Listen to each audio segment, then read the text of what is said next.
Hello guys, and welcome back to MS Tech Tutorials. And in today's video I'm going to be going over how to fix the connection failed for Call of Duty Black Ops 6 and basically just network failed to restart. And let's get straight into it. So the first thing that you guys can do is if you do use like if you open up Black Ops 6 through Steam or Xbox app, go ahead and just right click on Steam and hit run as an administrator.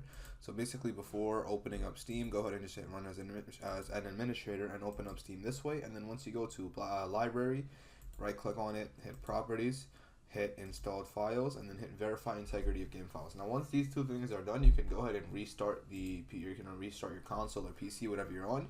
And then once you turn it back on, you can check to see if that fixes the issue. The second method you guys can do is go ahead and restart your Wi-Fi router.